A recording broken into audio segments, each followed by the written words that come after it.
This is Phil Woolery with Purdue Extension, and I am starting a video series on trees for the home landscape. We're going to look at some of their different features and where they kind of work best in the landscape and some of the problems they could have. And the first tree we're going to look at is the Eastern White Pine.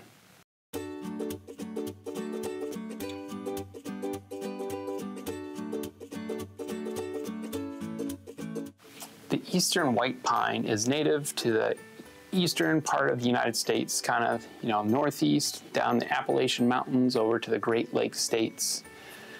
In Indiana, we'll find it natively growing around the Lake Michigan in the northern part of the state, and there are a couple isolated pockets of it around, farther south, kind of like around Turkey Run State Park. You can find some there. It has been extensively planted throughout the state for conservation reasons and for the home landscape.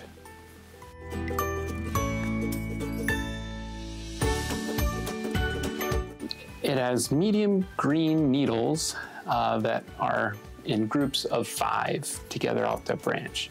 These needles can be about 3 to 6 inches long, and they're very soft and flexible, so not very pokey at all.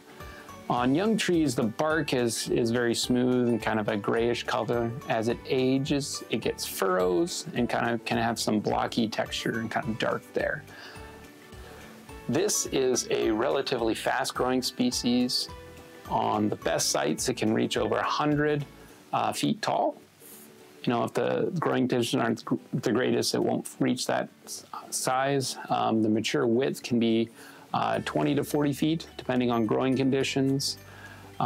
When it is in good sites, it can also be a long-lived species, some well over 100 years. It likes, when it's the right site conditions it prefers moist, well-drained soils. So, if it's a little sandier texture, but we still have available moisture, that'll do very well.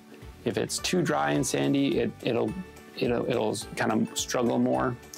Heavy clays or waterlogged soils are very bad for it. It makes it more, stresses it out, more susceptible to a lot of root rots. So heavy clay soils, these trees, they can grow on them a little while, but after they reach a certain age, they kind of start showing stress and then be more susceptible to some of these insects and diseases.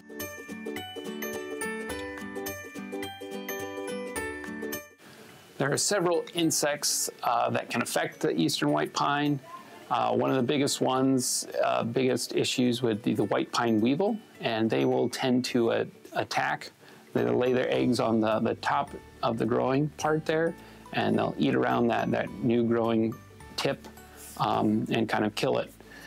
Oftentimes it won't kill the tree, but it will kind of mess up the form, because these pine trees have one straight leader going up, and when they kill the top, you can have several taking their place, and that messes up the visual and also can lead to structural issues as well.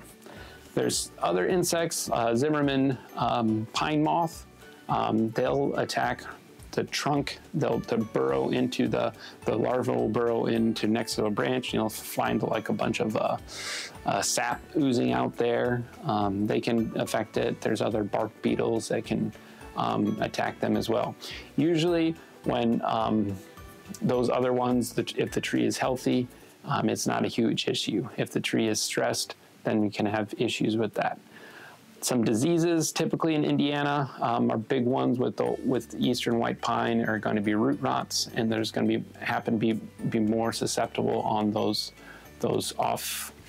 not ideal sites for the tree. So if the soil is too wet, too long, they can have problems. Another thing to look out for with this tree is damage from salt. So if the tree is too close to a roadway that gets a lot of salt applied in the winter, in the spring when that melts, going into the root system can damage that. It'll look on the foliage on that one side kind of turn kind of burnt. So because they're not taking up water because of the salt in the soil.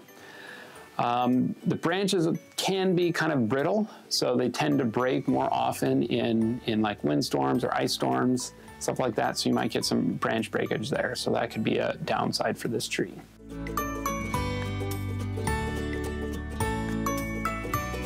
This tree can be used in the landscape to add some different colors and texture with that foliage, the evergreen foliage and the needles. And we can use it as kind of a centerpiece, like a large lawn or a park with lots of space, so they have lots of sun. We need to make sure that site though has some well-drained soils with kind of moisture, so it has the best ability to reach that large size, which when these trees get really big, they can be pretty cool to look at in those situations. Other uses, it can be used as like a windbreak or a visual screen. This tends to work best when they're younger. Those crowns on those younger trees are a lot more dense.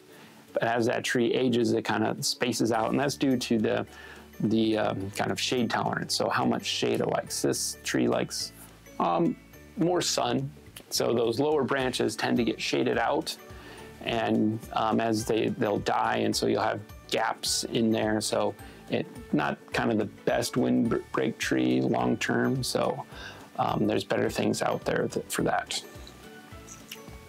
Another thing to watch out for with some of these that have had, planted as windbreaks or kind of closer spacing, as it works out when they're growing young and vigorously, they'll kind of grow closer and closer together. And there's limited resources, so they can, some of them will become stressed. It could become stressed and die, and that could allow some of these pests, some of these bark beetles to enter, and they can build up populations and attack other healthy ones in that area. So that's something to watch out for with these in like windbreaks. So when that happens, we have a tree death. We need to take care of that to prevent pests spreading to other trees.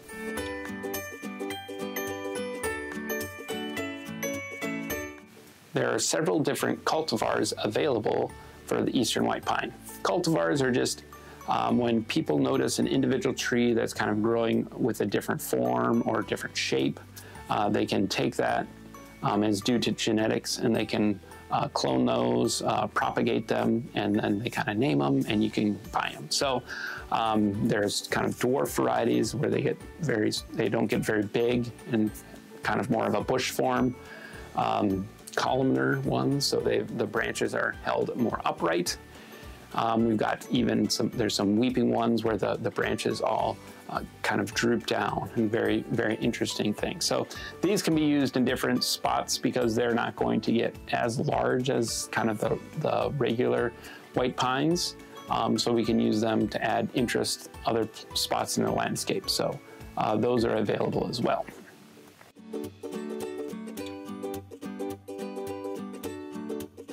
To wrap things up, eastern white pine is a large native tree that can be used in the home landscape, but you need to make sure with we have the right site.